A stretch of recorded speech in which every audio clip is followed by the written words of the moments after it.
નમસ્કાર, આપ જોઈ રહ્યા છો નેશન પ્લસ ન્યૂઝ. હું છું આપની સાથે હેતલ ભગત. સુરતથી અમદાવાદ તરફ જતી કારનો કપુરાઈ ચોકડી નજીક વિચિત્ર અકસ્માત સર્જાયો હતો. સુરતથી અમદાવાદ જતી કાર પર કન્ટેનર પલટી મારતા કાર કન્ટેનર નીચે દબાઈ ગઈ હતી. કાર પર કન્ટેનર પડતા કારનો કચ્ચર ઘાણ નીકળી ગયો હતો. કારમાં સવાર સુરતના અજયભાઈ સહિત 3 લોકો ફસાયા હતા.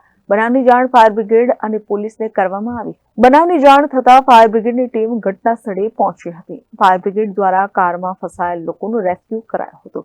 કારમાં ફસાયેલ 3 ઈસમોને નાની મોટી ઈજાઓ થતાં સારવાર અર્થે હોસ્પિટલ ખસેડવામાં આવ્યા હતા. હું ચલાવતો હતો, અમે સુરતથી જતા હતા કેશોદમાં, અને અમારી જે ગાડી ચાલી રહી હતી અને બાજુમાં જે ગાડી ચાલતી હતી, હવે એને બાજુમાં જે આવું કરી અને એને બચાવવા માટે અમે સ્લો મારી અને એને સ્લો મારી, એની તો ગાડી વહી ગઈ છે.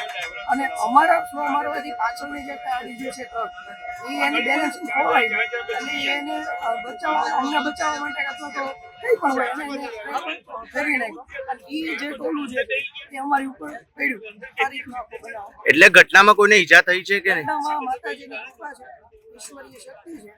કદાચ આ જે પોઝિશનની અંદર આપ જોવો છો કે કદાચ આની અંદર કોઈ માણસ બચી જ ના શકે. અમને એટલું જ ઈજા થઈ છે. એટલે આમાં ભગવતી નહીં અને અમારા જે સત્કાર્યો અમે કરી રહ્યા છીએ, અમારું ભલાઈ ફાઉન્ડેશન ટ્રસ્ટ ચાલે છે, દીકરીઓ માટેના સરસ મજાના કાર્યો કરે છે અને એ કાર્ય કરવા માટે અમે કેશોદ માટે જતા હતા. આવતીકાલનો અમારો પ્રોગ્રામ છે. એટલે ગાડીમાં કેટલા જણ હતા? 4 જણા હતા.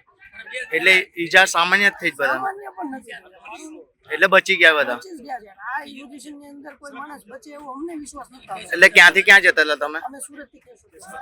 સદનસીબે અકસ્માતમાં જાનહાનિ થઈ ન હતી. અકસ્માતને પગલે હાઈવે પર ટ્રાફિક જામના દ્રશ્યો સર્જાયા હતા.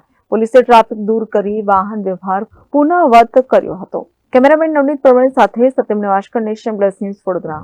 સમાચારોના સતત અપડેટ મેળવવા માટે અમારી નેશન પ્લસ ન્યૂઝની યુટ્યુબ ચેનલને સબસ્ક્રાઇબ કરો, બેલ આઇકન દબાવો અને જોડાયેલા રહો ફેસબુક, ઇન્સ્ટાગ્રામ અને ટ્વિટર પર.